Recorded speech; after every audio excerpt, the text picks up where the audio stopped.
Morning, January 20th, Tuesday, January 21st, Tuesday, January 21st. Good morning, welcome. I am Steve O.C. And we are talking here about A Course in Miracles. We are talking about spirituality on this channel. We are talking about metaphysics, spirituality, mindset, those types of things. And we are using during this live at 11 a.m. Central every day. We are using Course in Miracles as a framework for our discussion. Okay, so each day we look at one workbook lesson from A Course in Miracles, one per day, and then we also take a quick look at part of the text that corresponds one section of text per day that corresponds also with the workbook lesson. So as we get set up here today, we are looking at the 21st workbook lesson from A Course in Miracles, which says, I am determined to see things differently. So what we're working on through the first 50 lessons of A Course in Miracles, as we're instructed from the text and also from the workbook itself, we're trying to undo our past conditioning. Workbook has pointed out to us. Hi, everyone who's joining. Kelly, Kevin, Keto Coco, welcome. CD, welcome. Thanks for stopping by. We're just taking a look at lesson 21 from Course in Miracles. Good to see you guys. Ian, how are you? Good morning. And the first 50 lessons from A Course in Miracles, we are working on recognizing what first admitting that our mind is conditioned, that it has been conditioned by circumstances and just by our normal thinking in the world.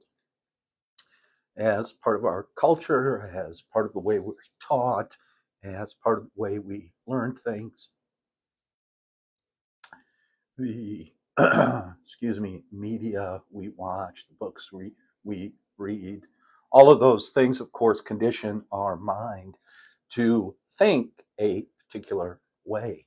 And so we are working on understanding that perhaps the way we are thinking may need to be changed, that we, in some way that we may not recognize in our minds, have separated ourselves from a higher power, have begun to think separately from a higher power, from our higher self, from a spiritual foundation or metaphysical foundation, however you'd like to say it, that in our minds we have accepted the idea of separation, that things, people, circumstances, scenarios, right, they're all separate, they're divided up, and there are conflicting forces at work in our lives, and ultimately in our mind we are being exposed to the idea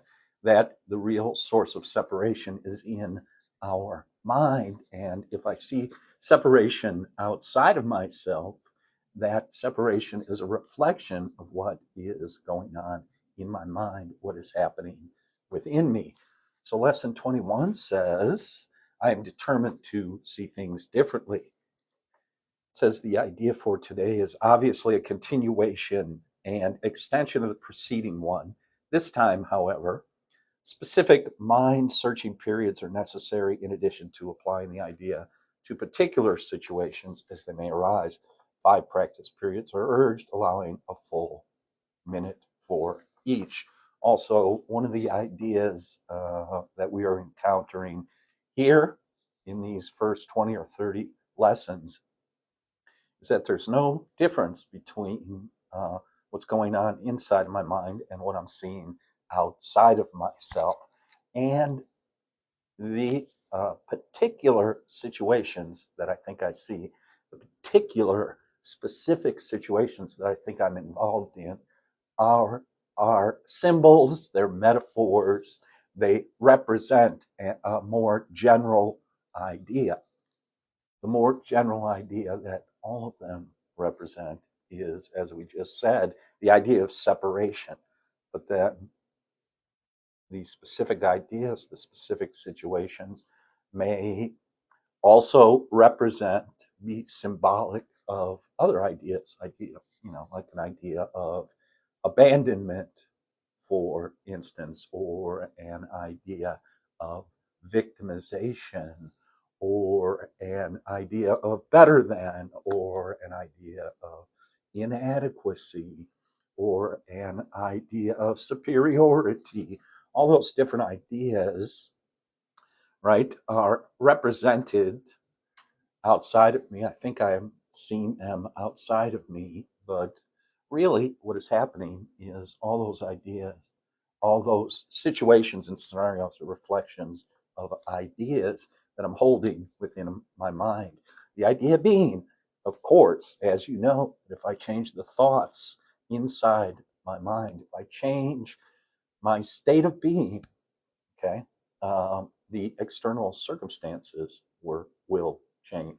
And so I can begin to experience a life of peace, joy, happiness, fulfillment, right?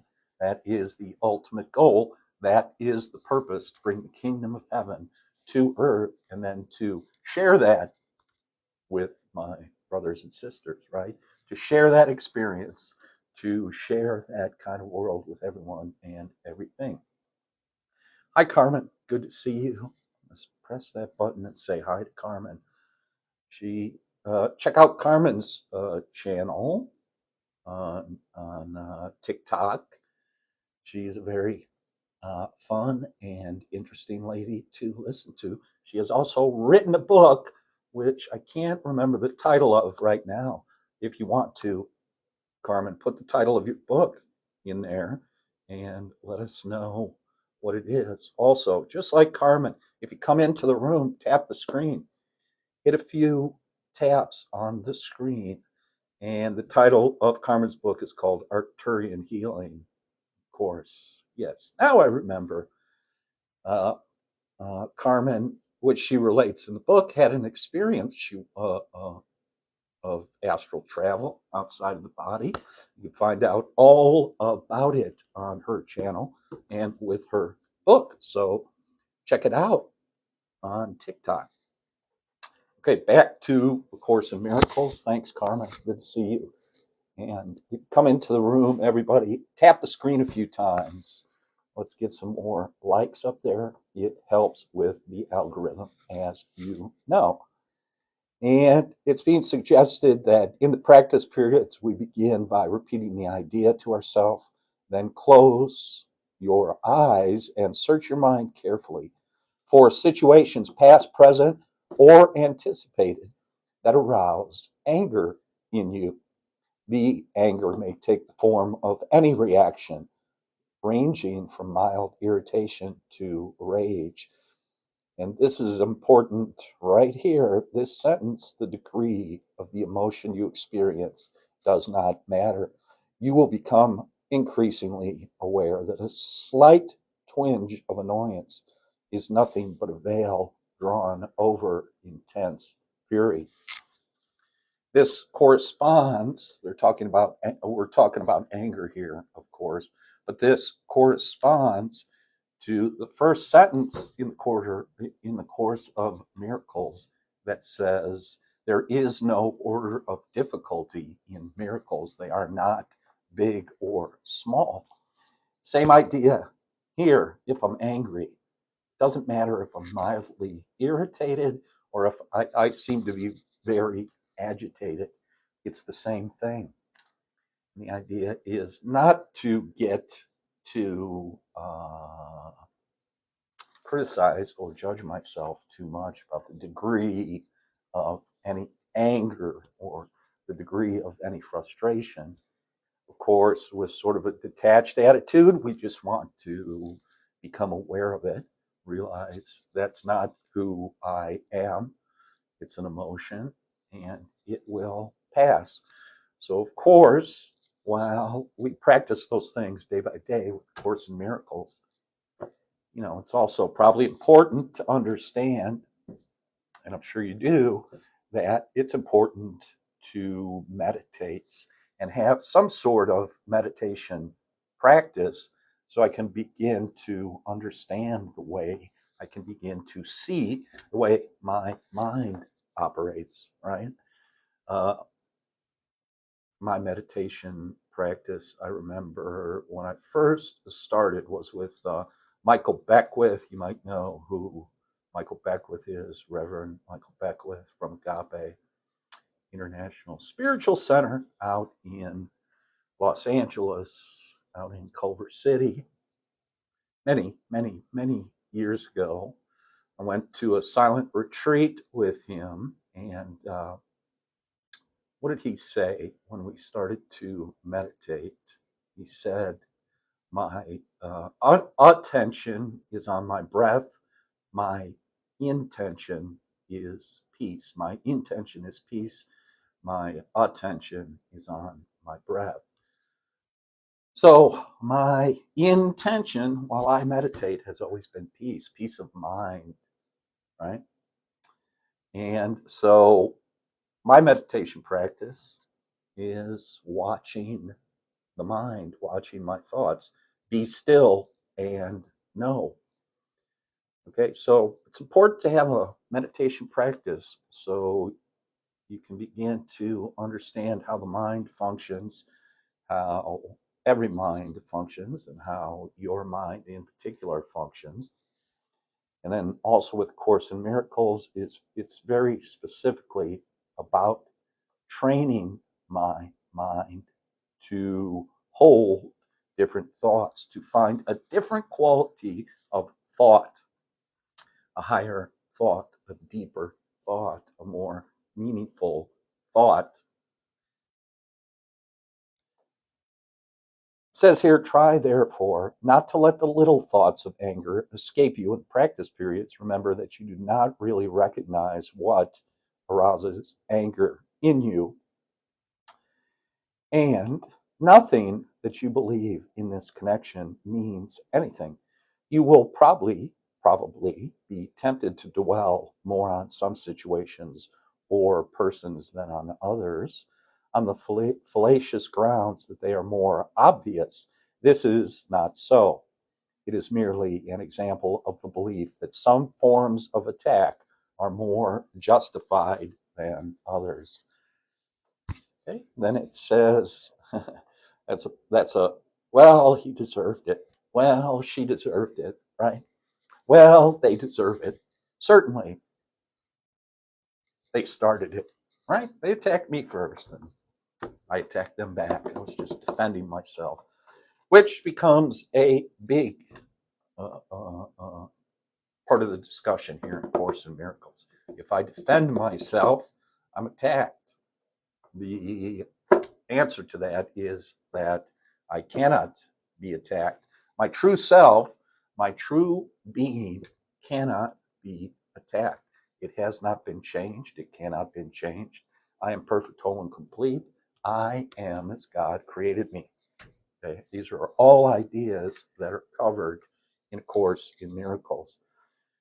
So to specifically apply this lesson for today, it says, as you search your mind for all the forms in which attack thoughts present themselves, hold each one in mind while you tell yourself, I am determined to see blank, put the name of a person, it says here, differently. I am determined to see Stephen differently.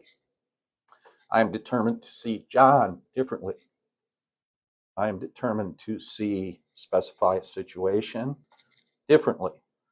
I am determined, to see politics differently. And it also says, instead of you can use those general ideas, but also use the idea specifically. So, for instance, with politics, what is the specific thing, the specific person, the specific situation that arouses anger in me? And then I'm determined to see it differently, right? Of course, the ego is going to fight this, right? There's going to be resistance. I'm going to feel resistance within myself because my ego is not going to want to give up that thought or idea or position. Okay. And of course, politics is an easy one, right? The political discussions can get heated very quickly. And so it's a good one to practice with, right? It says try to be as specific as possible. You may, for example, focus your anger on a particular attribute of a particular person, believing that the anger is limited to this aspect. If your perception is suffering from this form of distortion, so I'm trying to uncover my own distortions, right? I have to admit I've got a problem. I have to admit my thinking can be improved. I have to admit I may not be thinking clearly. I may not be thinking lovingly, right? And that my anger, my judgment is justified. Later in the Course in Miracles, we'll encounter the idea that anger is never justified. And it says here, I don't even know why I'm getting angry, really. Okay. I think I'm getting angry because of a specific person. I think I'm getting angry or frustrated because of a specific situation. And of course, in Miracles is pointing out that no, that's not why I'm getting angry. That's not why I'm frustrated, really. So uncovering, deeper, deeper, deeper. Okay.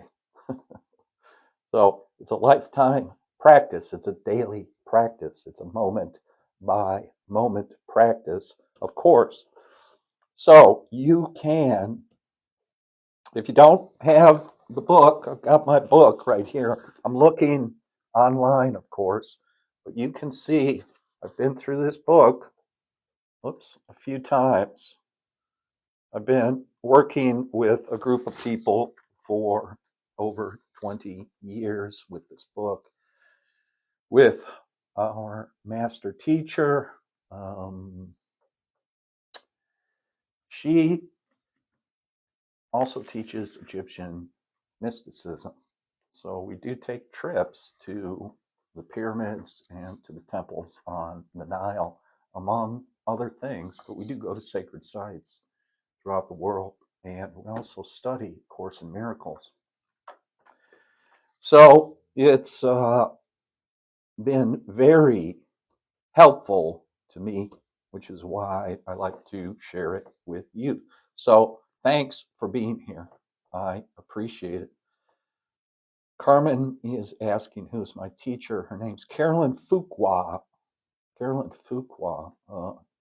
If you go to circlesoflight.net, circlesoflight.net is the website, and you can find out a little bit about that. Thanks, Carmen, for asking. So we'll go to the text here, and we are on the 21st section, which is chapter 3, section 5, and it's called Beyond Perception. Section 5 is called Beyond Perception. I have said that the abilities you possess are only shadows of your real strength, and that perception, which is inherently judgmental, was introduced only after the separation. Okay, perception is judgmental. Perception is a sorting process. I like this, I don't like that, that's better, that's worse. And it was introduced, it says, only after the separation, only after we began to think we were separate from God. No one has been sure of anything since. It's making a distinction here between perception and knowledge. I have also made it clear that the resurrection was the means for the return to knowledge, which was accomplished by the union of my will with the Father's. We can now establish a distinction that will clarify some of our subsequent statements. Also, the idea of the resurrection here, as every idea in Course in Miracles, has to do with our minds. Okay, it's not necessarily a physical thing. Okay, first, we understand that the universe is mental. God is thought. I am a thought in the mind of God. And so the resurrection is the resurrection of the mind. Now, if, quote unquote physical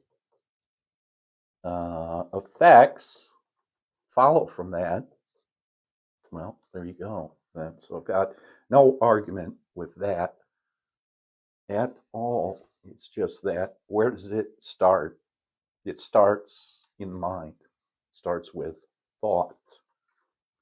It says, since the separation, the words create, which it has in quotes, and make, which it has in quotes, have become confused. So it's making a distinction between what the ego does, which the ego makes something or makes up something, and the spirit creates.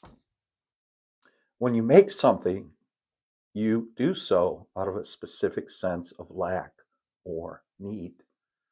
Anything made for a specific purpose has no true generalizability. When you make something to fill a perceived lack, you are tacitly implying that you believe in separation. The ego has invented many ingenious thought systems for this purpose. None of them is creative. Inventiveness is wasted effort, even in its most ingenious form. The highly specific nature of invention is not worthy of the abstract creativity of God's creations. Okay, so wow, that paragraph says a lot. And that's a good one to read and meditate on that. I'm not even going to try to explain that. But simply, the idea is that I think the Spirit, or the Holy Spirit, is going to have me think thoughts that are more general in nature. You can hear Abraham Hicks talk about this, right? She says, try to think in a more general sense, like things are going well, instead of getting specific and trying to make something specific happen, which, according to the Course in Miracles, is the domain of the ego. Yes, we want specific things to happen. Yes, I need to have my bills paid. But the other idea is to make it more abstract, make it more general, and realize and feel the essence of the idea. For instance, that Carmen says, can I read that paragraph again? I could. Let's see, Carmen. You can also go online at CourseInMiracles.org while you're following along, if your computer's nearby. We're in Chapter 3, Section 5. The idea is to make things more general, right? I am always taken care of. And not only to think that intellectually, but to begin to embody that, all right? Begin to feel that. I'm always taken care of. Yeah, that bill is due tomorrow, and I don't seem to have any cash. I don't seem to have a way of taking care of it, but I have to understand that the truth of the matter is that it's taken care of. It's already been paid, right? So that paragraph, very quickly, again, says, since the separation, the words create and make have become confused. So it's making distinctions between words, and of course, Course in Miracles has an entire section at the end of the book, a glossary of terms, and it defines the way Course in Miracles uses specific terms or words, like the word Jesus, like the word forgiveness. Okay, it has, like the word teacher, like the word student, it has specific definitions for those words. Since the separation, the words create and make have become confused. When you make something, you do so out of a specific sense of lack or need. Ego, specific. Spirit, general, abstract. Ego, specific. I need something for this specific purpose. And the point in the text is those are infinite. I need this, I need this, I need this, I need this, I need this, I need this. Instead of an abstract idea that I need nothing, I have everything. I have everything because I am everything. Now that has to be embodied. Oops, sometimes I hit my microphone. That has to be embodied, right? That has to be really accepted at a very deep level, because the ego and the subconscious mind, the ego is not going to go for it because its power is being taken away. And the subconscious mind has been programmed to think differently. So now there's going to be a difference. You're welcome, Carmen. Anything made for a specific purpose has no true generalizability. That's a nice word. When you make something to fill a perceived lack, you are tacitly implying that you believe in separation. I'm separate from the $100 I need for the phone bill. I'm separate from it. I don't have it. I don't see it. The ego has invented many ingenious thought systems for this purpose. Okay, so a thought system, not just ingenious thoughts, but entire systems of thoughts, a complex of thoughts. None of them is creative. Inventiveness is wasted effort, even in its most ingenious form. The highly specific nature of invention is not worthy of the abstract creativity of God's creations. So, yeah, that's something that really needs to be, got to dwell on that one. Really have to read that paragraph many times, several times, again and again, and kind of sit with that. Make it a distinction between creativity and just making something. And one of the ways it's been talked about in our group is making something up. Well, you made that up. So it's coming, where's it coming from? It's coming from the ego. Or was that creation, or was that truly created? And then, specifically nothing again, it's tough, right? Creation is thinking with God. And so what are my creations? Those are my thoughts that I'm thinking with God. Deep. It says here, just to confuse us a little more, but get online. If you don't have a book, get online. Go to ACIM.org. Go to chapter 3. Go to section 5. Look at this. Knowing, as we have already observed, does not lead to doing.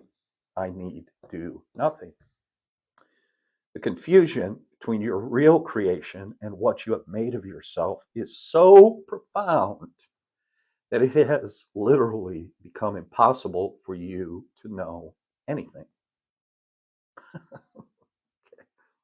Right? Some of the statements in here are like, okay, wow, that doesn't sound good. It has become literally impossible for you to know anything. Knowledge is always, always, always stable. And it is quite evident that you are not. Wah, wah, wah. Nevertheless, you are perfectly stable as God created you. In this sense, when your behavior is unstable, you are disagreeing with God's idea of your creation. You can do this if you choose, but you would hardly want to do it if you were in your right mind. Yeah, this is a good section today. The fundamental question you continually ask yourself cannot properly be directed to yourself at all. You keep asking what it is you are. So it's an identity question. Who am I? I am.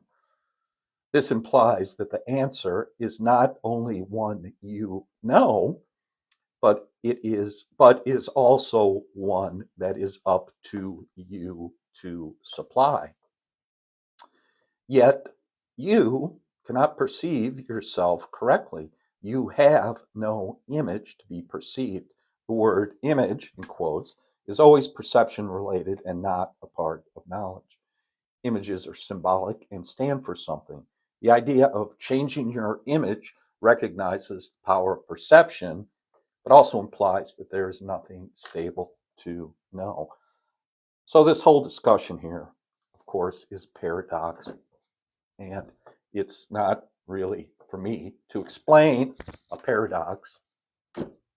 Okay, I can't explain paradox.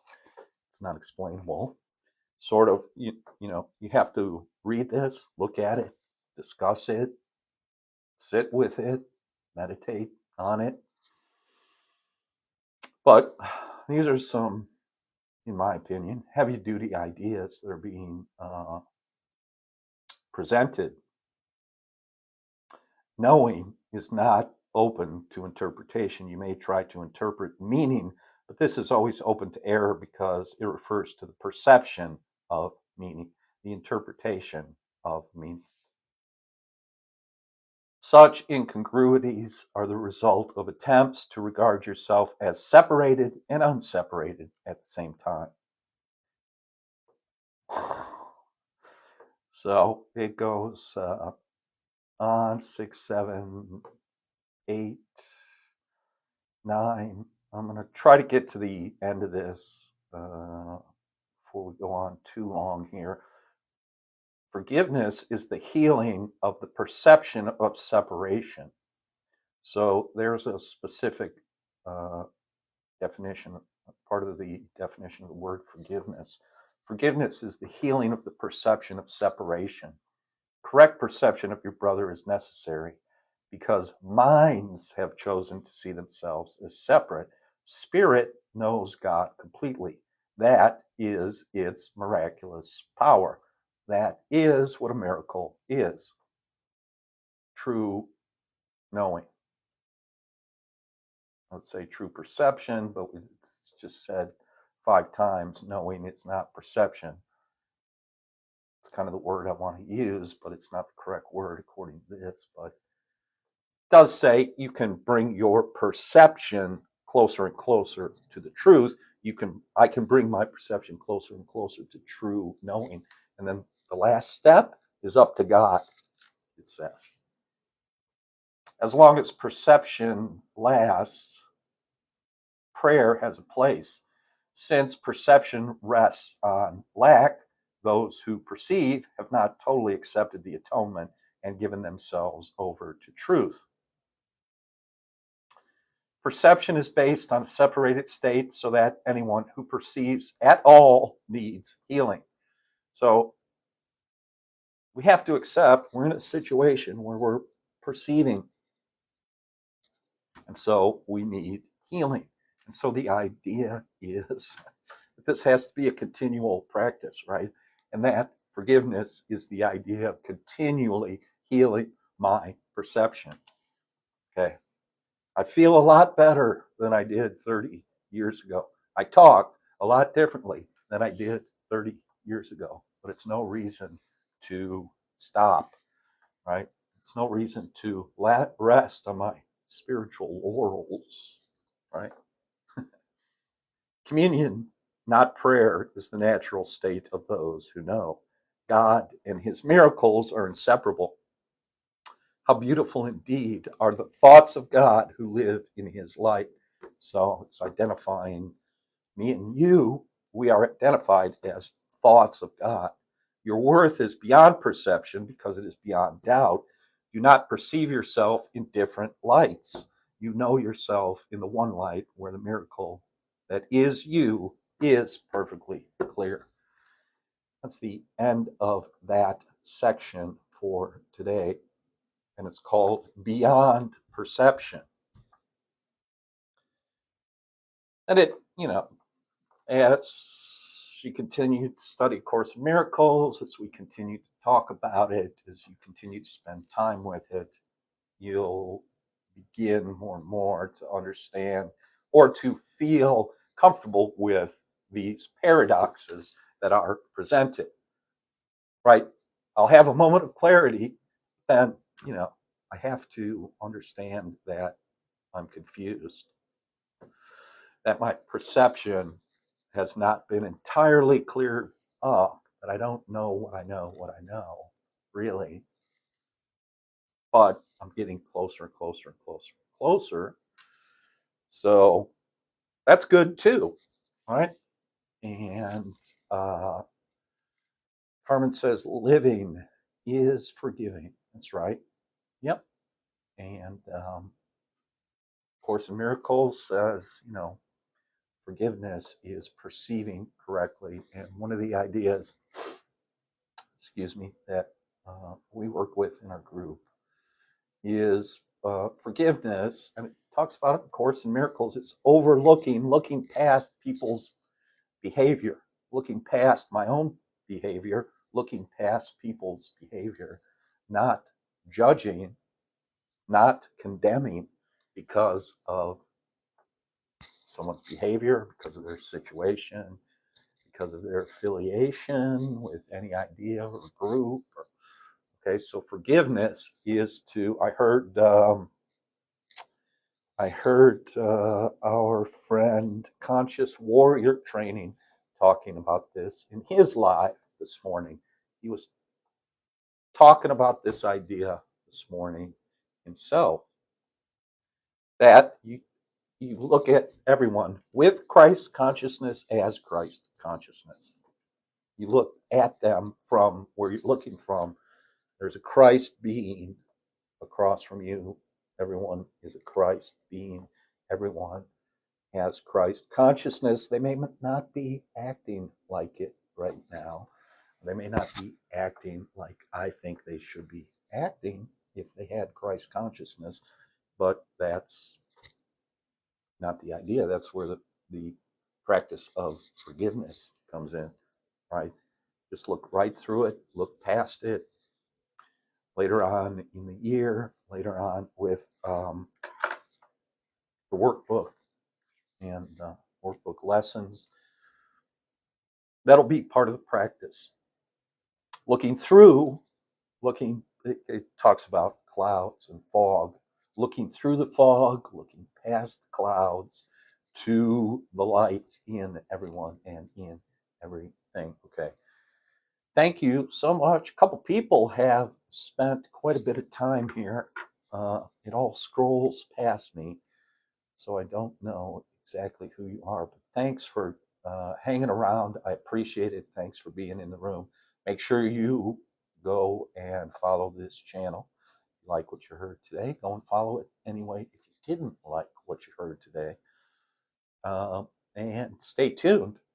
I do this every day, 11 a.m. Central Time, and I'll see you tomorrow.